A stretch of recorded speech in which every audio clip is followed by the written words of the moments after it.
God. Good afternoon, everyone. Again, I'm Zenzi Sewa, and then welcome today to my podcast and in Spiritual Infinity. And today, my guest is Susannah Rose Stokes, who is co-founder of a company called Metamorphosis. She's going to explain to you what that's all about. And she's got a lovely smile, lovely glow to her. And do you know, so many times we're supposed to connect and things happen, but this is life.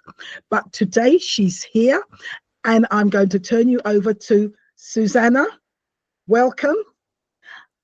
And Ah, you're going to tell us your story, your journey from how far back you want to, how you connected to your spiritual side, what led you there, and where you are today. Because so many of us all over the world are going through so much, and we need to recognize that we are spiritual beings with a physical body, having human experience, and somehow we became disconnected, and we need to reconnect. And only through that can we overcome the difficulties, the challenges that we're facing in our lives.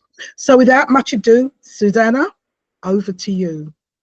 Zenzi, thank you so much for this beautiful welcome. And I'm bringing some of our pre-show talk energy into this because Zenzi was just speaking so many words about our connection to source and getting back to our power and our purpose to me that it was quite literally bringing me to tears. So I'm going to try to not start crying at the beginning, maybe later, later into the story.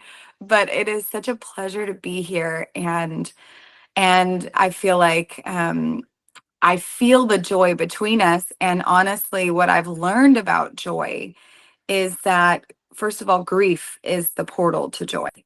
Yeah. And it really takes a person who is willing to dive into the depths of that heartbreak and that grief to be able to have this kind of glow.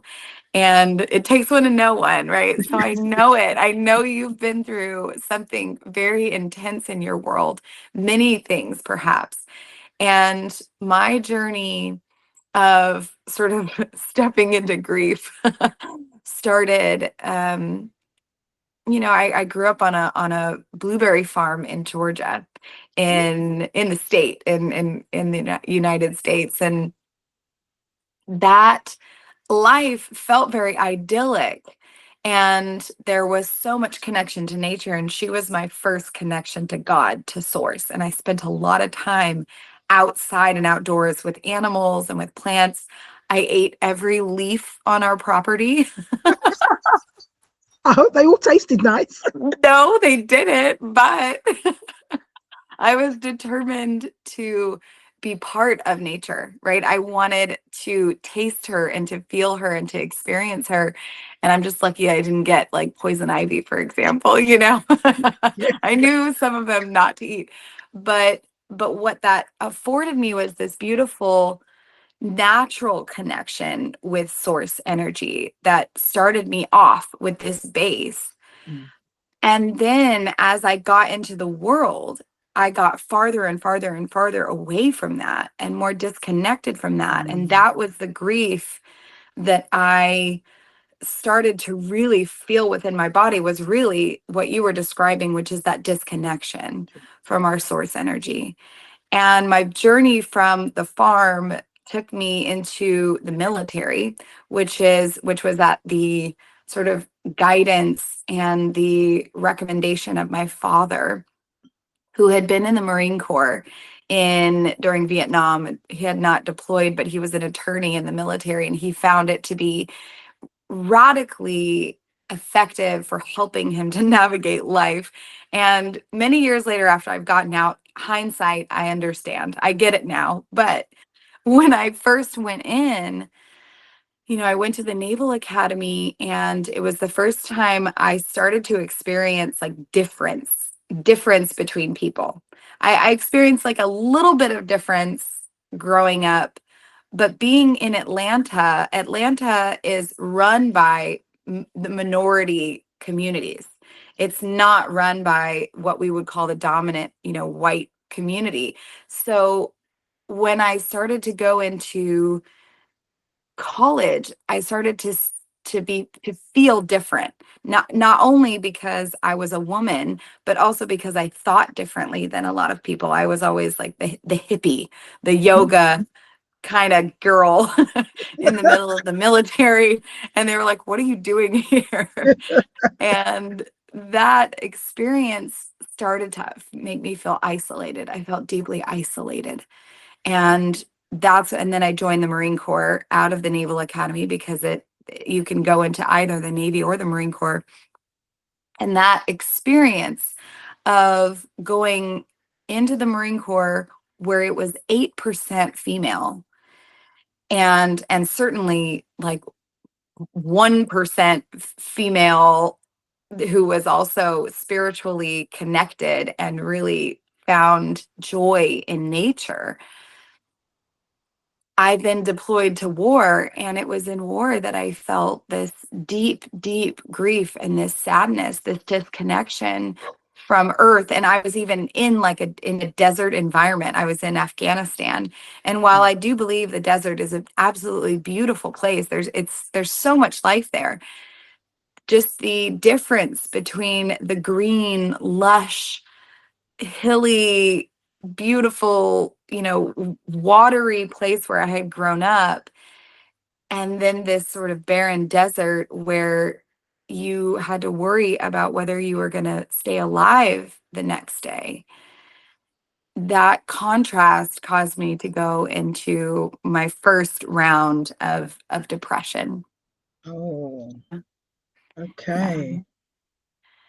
And And at what age yeah, was this? that was, let's see, I got married right out of the military, or right out of college. So I was 22, then just about 23. I think I was 24, 25 when I deployed for the first Okay, time, something like that. Yeah. okay, Yeah. I was very young. I went through training, and I ended up being one of the first of my graduating class from college to go. And what I learned very quickly was, number one, no matter how much you try to fit in as a woman in the military, you just can't. Because yes, yes, okay, especially in the Marine Corps, where it's like the most masculine and the most, what yeah, I would say, sort of immature masculine, which is really that warrior energy of, we need to fight everything, and there is an enemy, and there's someone to harm, and they're going to try to harm us. It goes against so much of what the feminine nature is.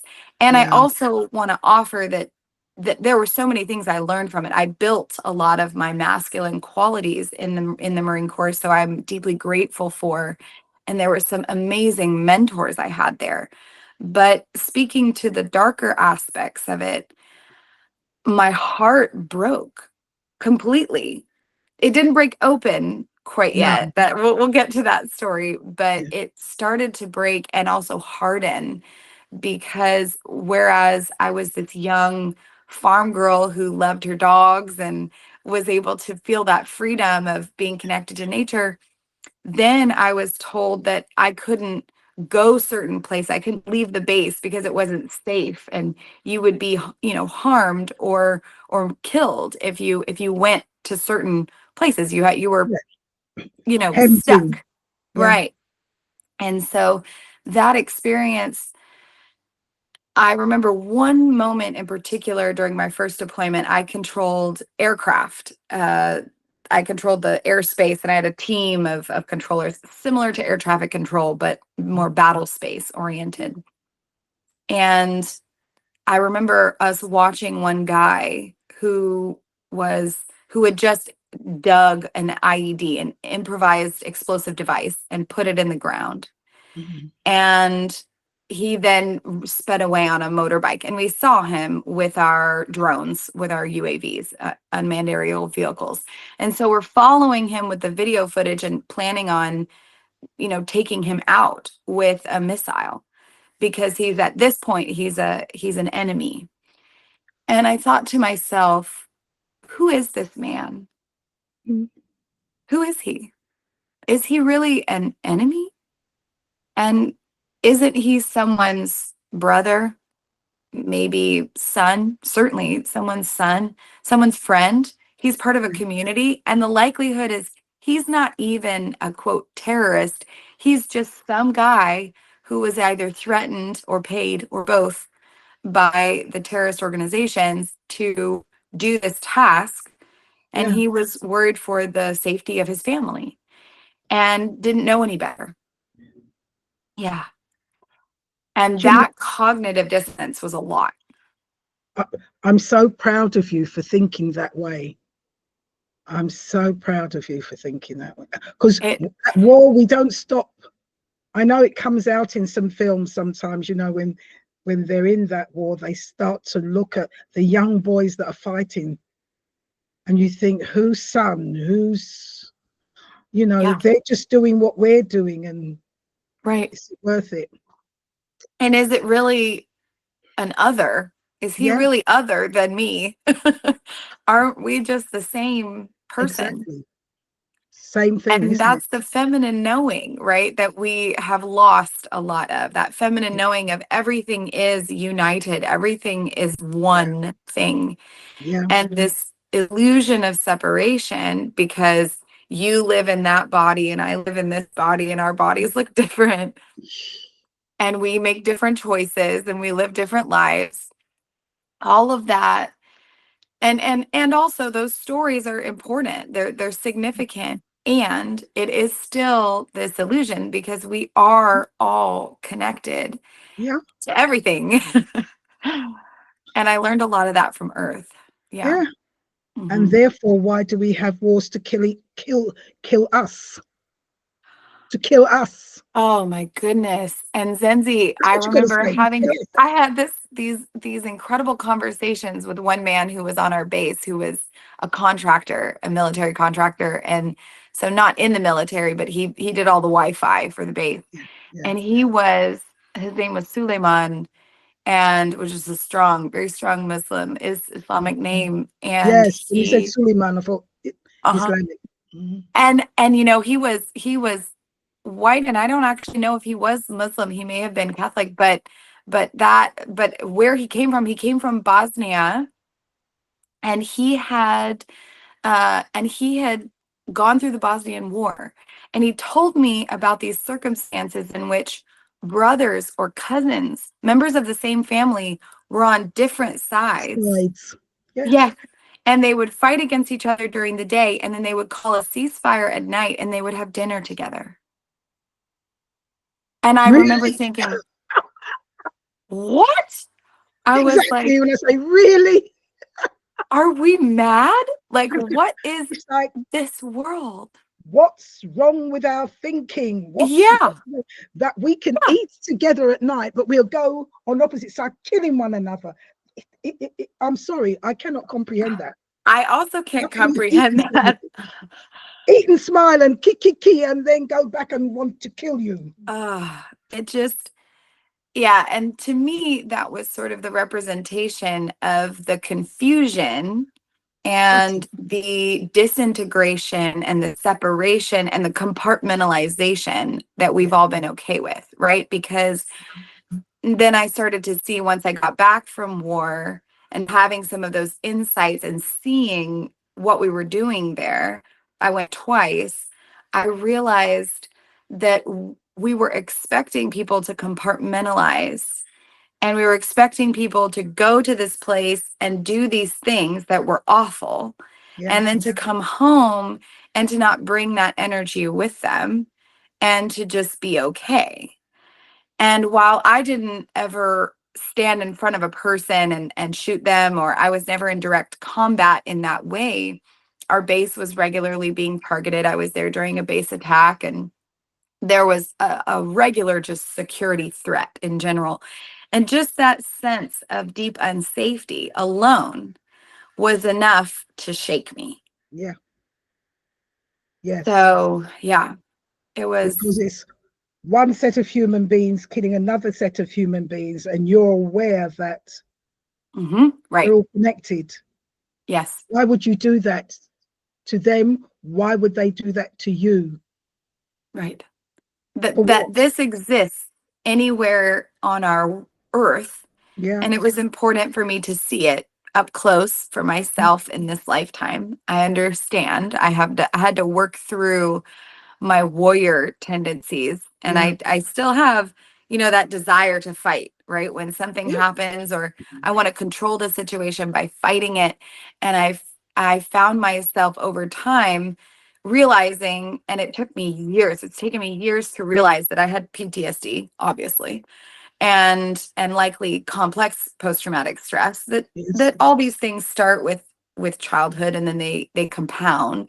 Yes. And most of us do. Most of us have some version of post-traumatic stress because the world that we live in is stressful, to To say the least. say the least. You know, Yeah. in so Yeah. many shapes and forms Oh my on a goodness. daily basis.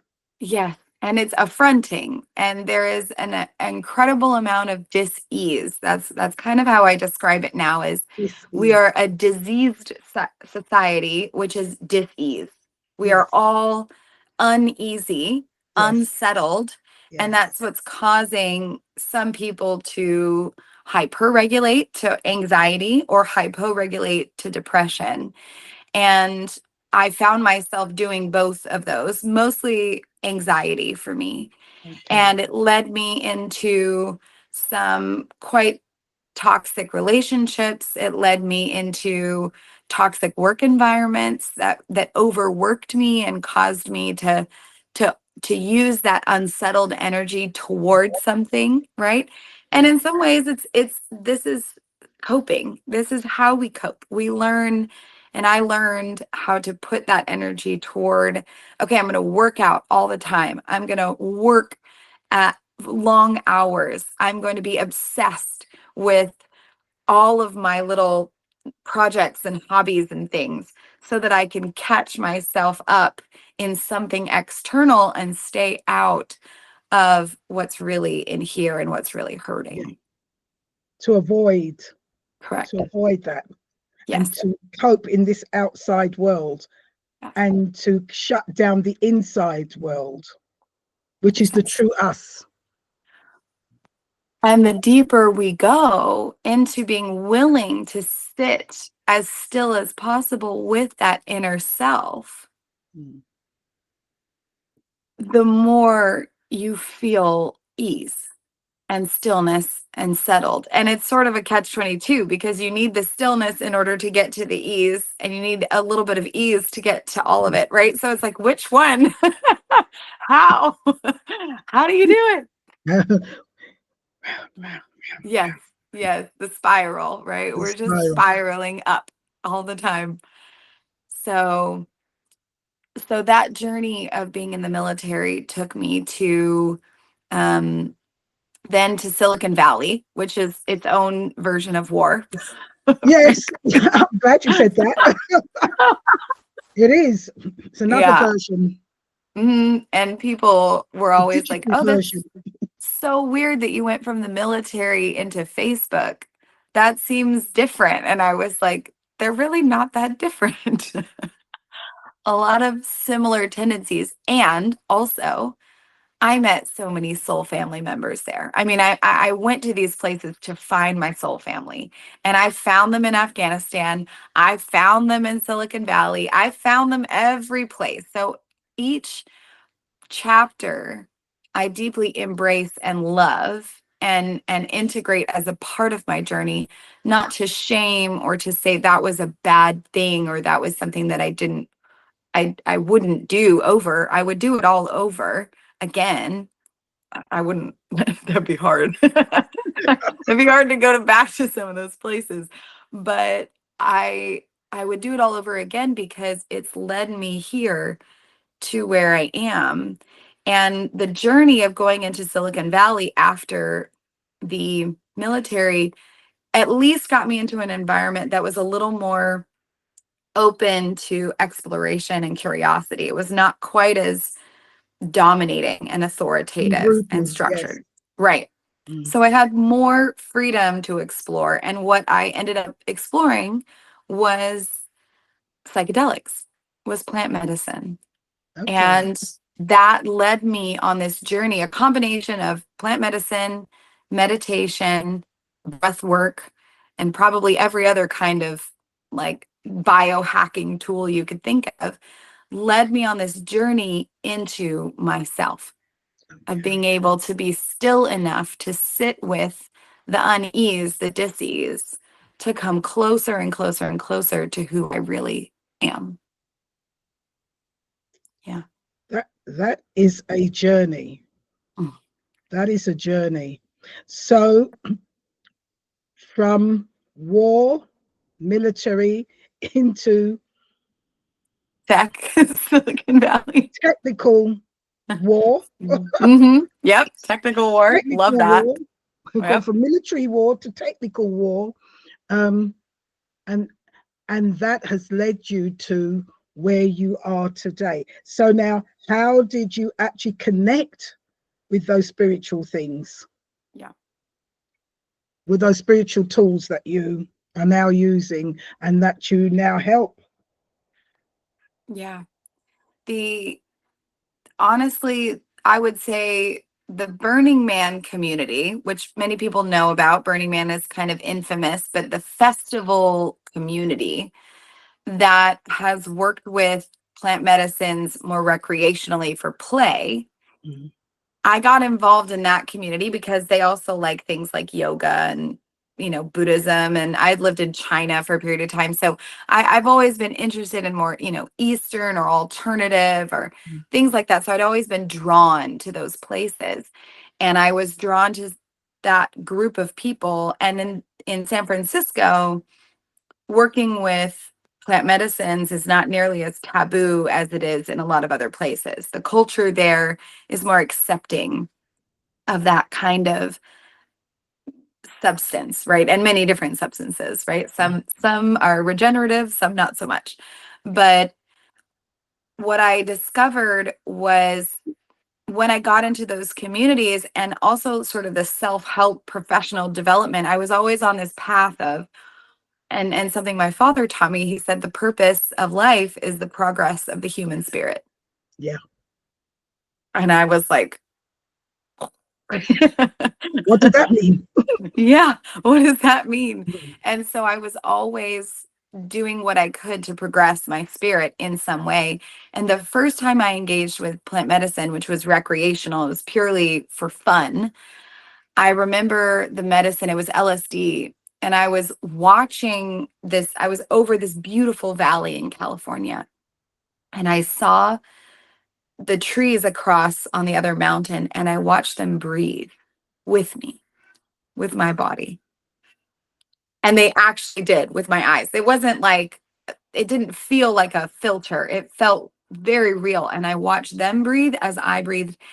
And I saw the interconnection of all life again.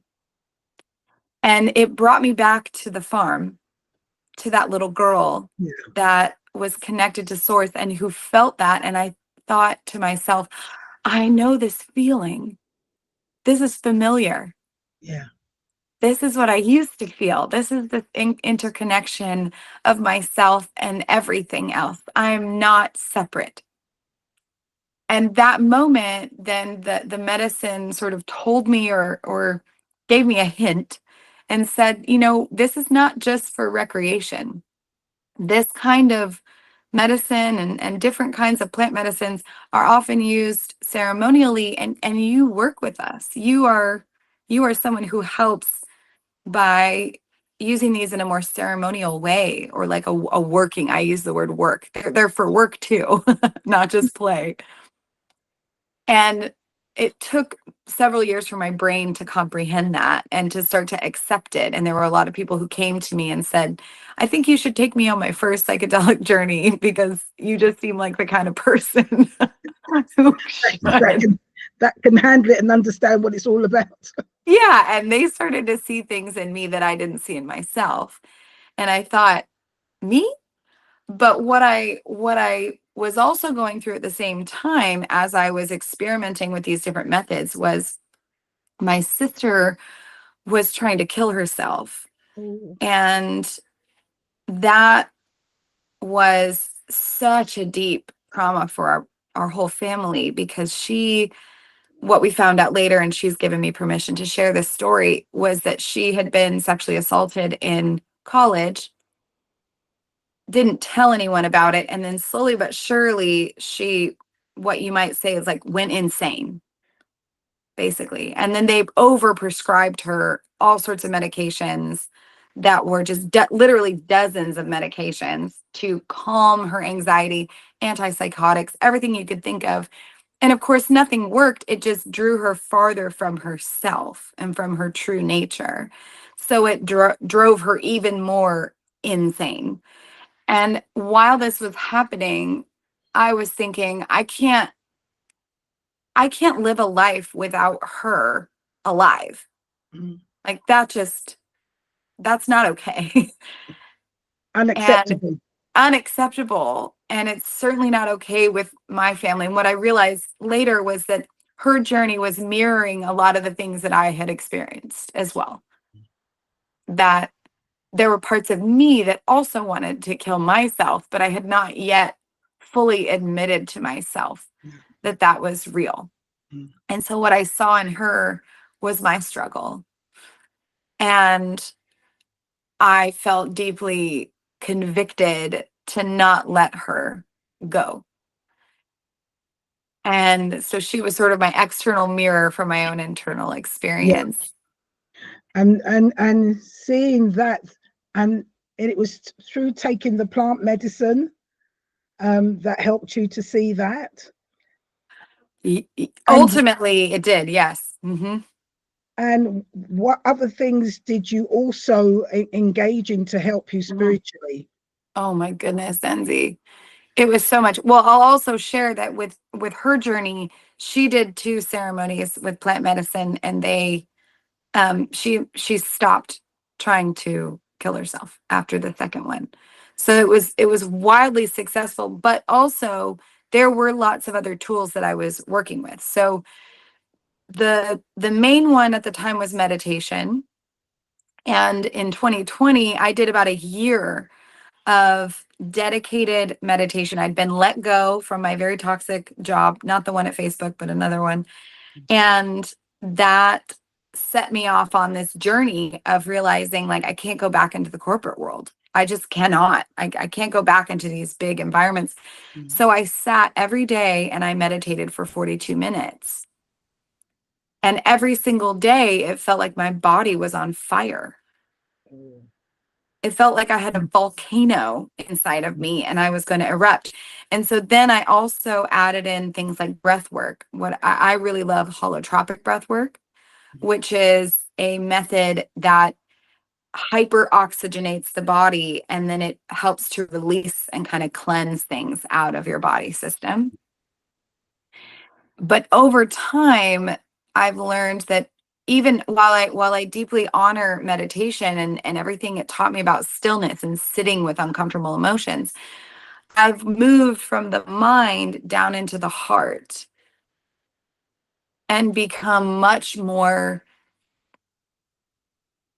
a fan of or supportive of these heart-centered, embodied meditative experiences where we are feeling our feelings. Yeah.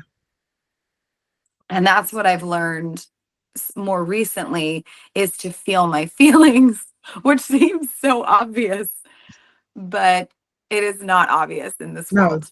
No. no, Mm-mm. it's not. How Mm-mm. we feel, what we go through. And sometimes we don't even feel our feelings because they're so masked, they're so covered that we don't even feel them, and they're there. And that is what needs to be brought up to the surface and released, looked at, faced, acknowledged, and Yes. released. Yes. Yes. Amen. Because this is one of the biggest challenges that we have in our society, is the avoidance and suppression and compartmentalization of emotions. There's Yeah. so much out there. I remember one time, somewhat recently, I was looking up online quotes about emotional intelligence. And Zenzi, when I tell you, you know, all those sites that have like all the different quotes on them, right? Right? When you're looking for a quote, I swear it was 95% of the quotes were telling you to not feel your feelings because they're dangerous. And they're by brilliant, they were Albert Einstein and George Washington and Winston Churchill. And by the way, Winston Churchill did feel his feelings because he went into deep, deep moments of depression. And that was, I think, a very cleansing thing for him. But I thought that was so odd. I was like, we're in 2025 and we're still talking about and Not teaching keeping our not to feel your feelings. not your What's feelings tell you what's going on within you and your and body what you need never to do. lies. Yeah, Right. Your body never lies. Your they're your body alarm system. knows. Exactly. So it's been this journey of getting quite literally out of my head, which was the muscle that I was taught to use intellectually, Yeah. right? In school, we hone it for years and years. I often say it's like if you went to a personal trainer and they're like, "Oh, I've got a great regimen for you. We're going to work on your right bicep for 10 years." And you're like, "What are you talking about? Like, What about the rest? what about the rest of the body?" What about the And rest? that's what school is, right? That's what education is it's like we're going to work on this muscle for 12 years and you're like, this seems so weird. Yeah. Yeah. So, so Susannah, so today you have created the Metamorphosis Institute. Tell us about that, please. I like this. I like Metamorphosis Institute. You're giving me some inspiration for names because um that may be the next one. Actually, we are gonna start a lot of research right now. We have Metamorphosis is a collective of organizations, and it is multiple organizations, but the intention and the vision is to harmonize the masculine and feminine aspects to create human transformation and really to evolve us Yeah. into our new earth ways. And what we focus on right now is initiating entrepreneurs and leaders in the world to birth their business through an initiation process that involves plant medicine. It mirrors a lot of the process that I went through to get to the place where I am.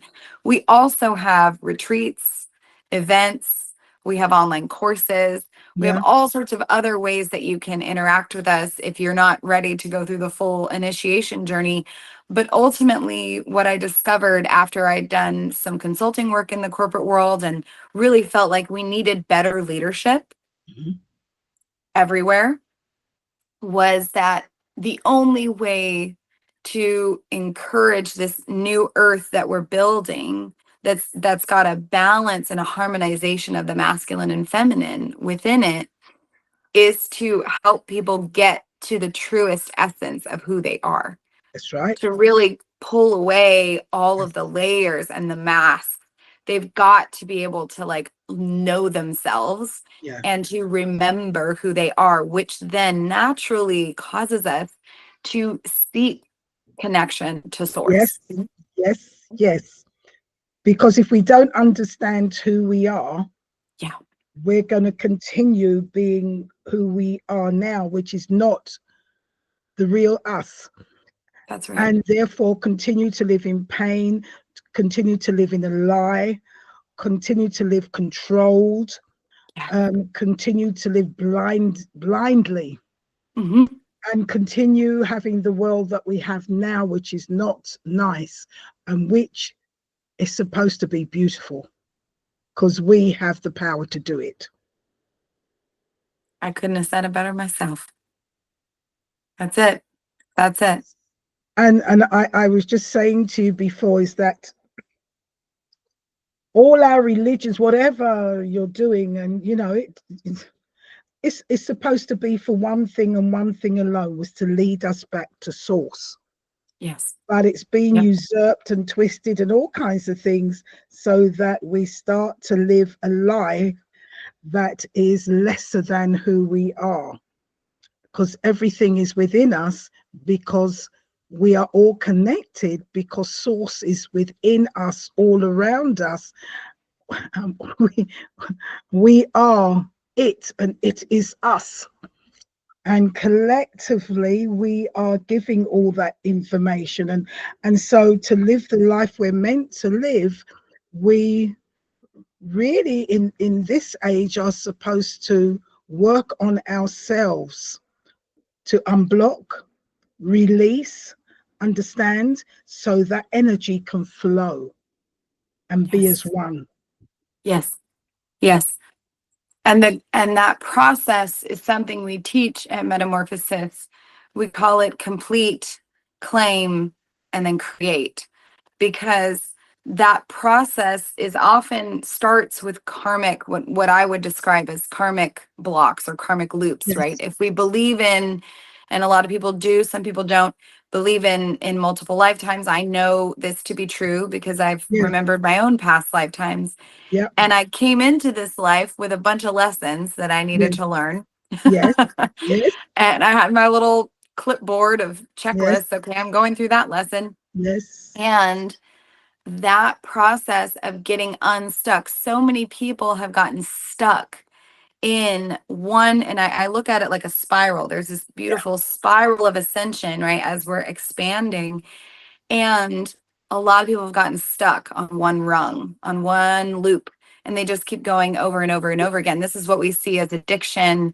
This is what we see as repetitive behavior, neurotic, like neurosis, all of this, even when we have post trauma, we're often going in a karmic loop, and it's building up inside of us to cause so much inner resistance that you must complete it.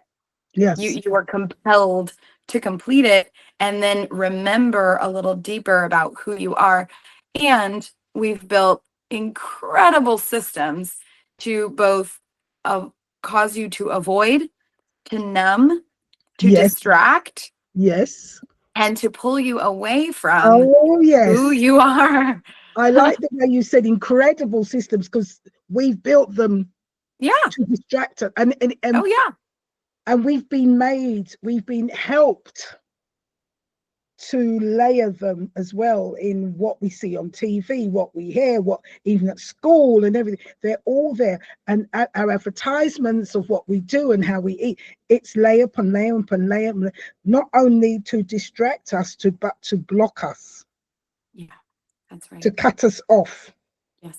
so that we become this person instead of this person. Mhm.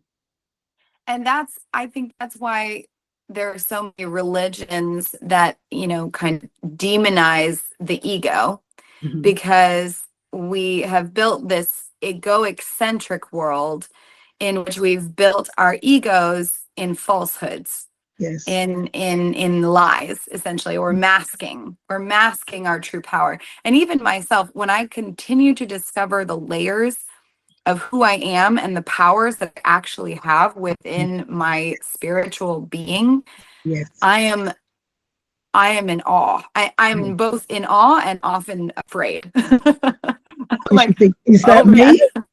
right. Is that me? And And it is I really I'm me. learning. I'm And learning it, the process of expanding and being my authentic self. But I choose to not demonize really anything, including the ego, because to me, the ego is most definitely necessary and deeply important to live as a human in this world. We just want the ego to be an authentic and pure expression of the spirit within. yeah. We're, in short, we're there. Every It's like you cannot appreciate the light if you don't know about the dark. It goes back to our statement that You grief is a portal to joy. Like, This is they're it. two sides of the same coin, and all you can do is you have to go through. You can't Yeah, go around it, can't go over it, you can't sidestep it. you have to You go through it. must go through it.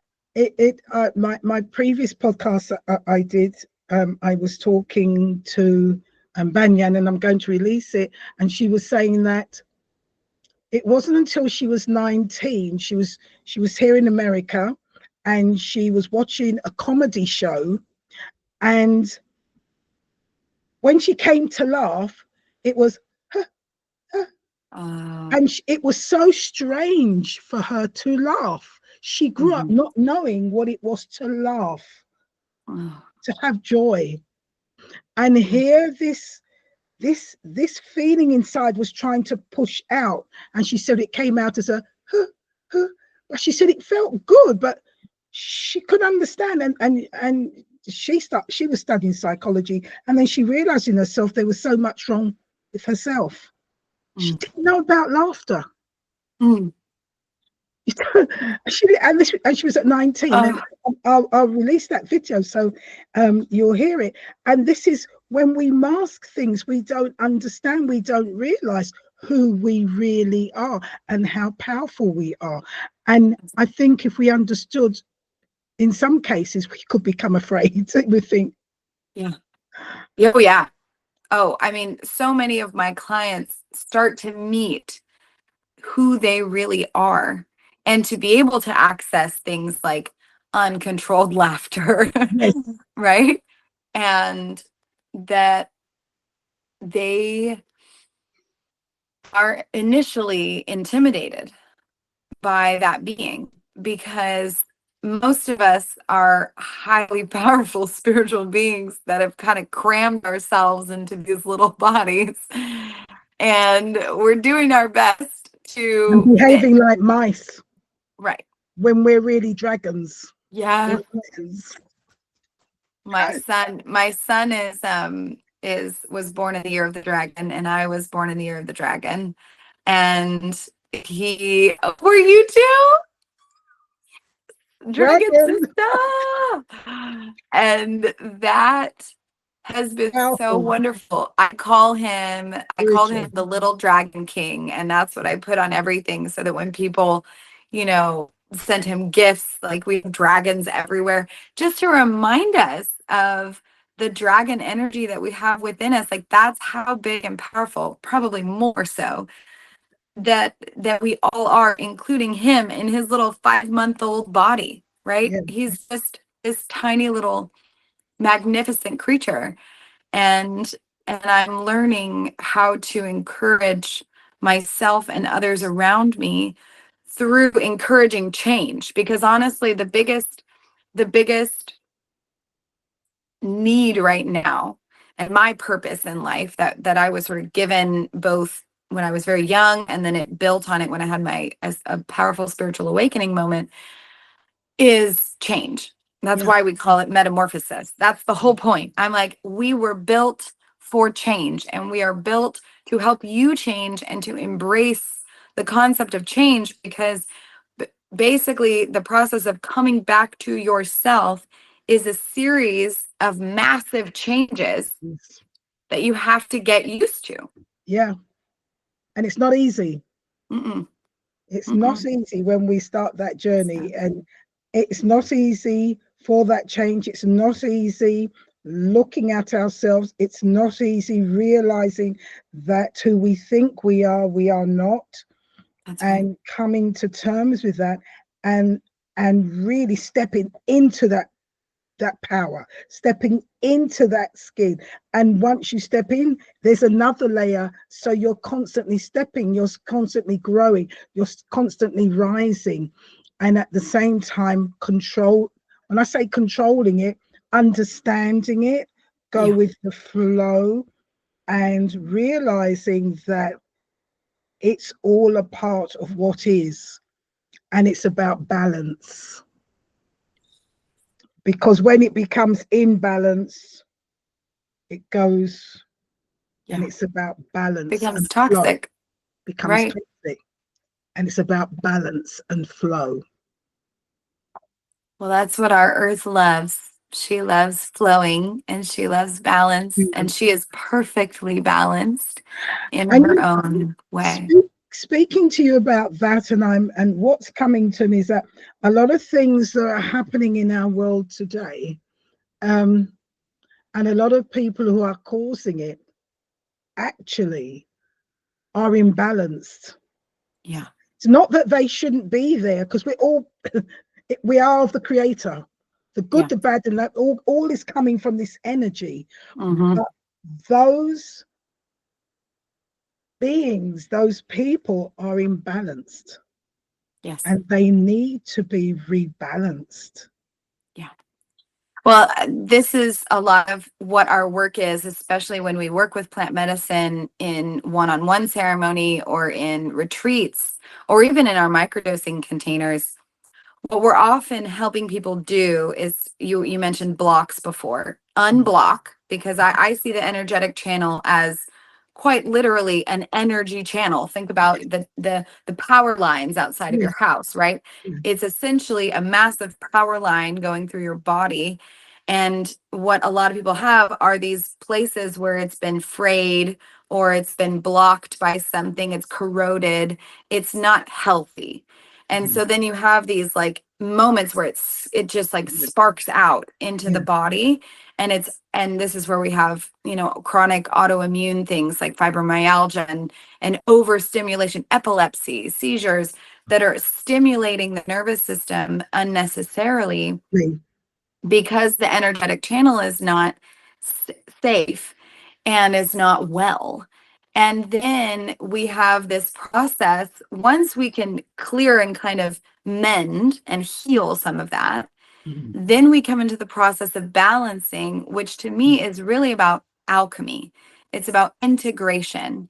And yeah, the more that we can look at and be face to face with our darkness, with our shadow, with the thing that we fear, and you yeah, be right there with it, you have this potential of integrating it into your body and meeting it and merging it and loving it into you. And basically that then, and when we work in combination with source, that alchemy process alchemizes the grief into joy. It alchemizes the anger into happiness. It alchemizes shame into bliss. yes. Because they're now merging. They found, as you say, it's it's it's it's one coin with two sides, and it needs to That's be right. like that. The That's yin and right. the yang, Always. the white and Always. the You white can't and have the one black. without the other. You can't have one without the other. And when No. they merge, then you get Yes. balance. Exactly. This is actually a hermetic principle. And anyone listening, I encourage them to look up the 7 hermetic principles because they are very powerful. But one speaks a lot about the masculine and feminine and polarity, the law of polarity. Yes, Everything is polar. And so we have this ability within our bodies and the intelligence to do it. But a lot of us are going to need to get out of our brain because we're imbalanced toward the brain mind yes, versus the heart mind and the gut mind. yeah, yes. Because right now we're too much in the head. So much in the We head. need to come from there into the heart.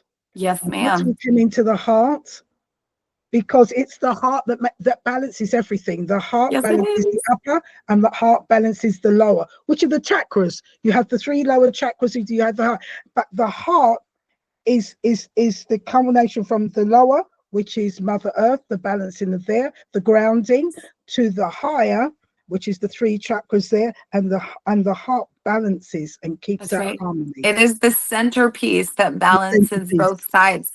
I mean, and to think that we've forgotten the intelligence of it, right? We Like, have. wow. So I'm excited for the divine feminine to be coming back into balance and Yeah. harmonization so that we can remember what heart intelligence really is Thank you. and we can balance our bodies. So Yeah. amen, sister. Like I feel Because like so far it's head and it's masculine, and it's, well, look at the problems. We yeah, need to be balanced. We need slightly to be, slightly toxic at the moment. yeah, very toxic. Yeah. Okay. So, Susannah, very interesting. So, how do people connect with you? How do they watch your websites? I know I will put them in on the write up, but please, can you say to people how they can connect with you and how they can reach you and what you're doing, and how they can find more about metamorphosis? Yes, ma'am, I sure can. I would love for people to connect with us. They can go to our website, which is metamorphosis.ventures, and you can see about all of our different courses and programs there. And we'll be adding more. We have virtual gatherings all the time. We have one today, actually celebrating Earth Day. And then you can also follow us on Instagram at Embodied Metamorphosis. And you can also follow me personally, which is at Susannah Roses on Instagram.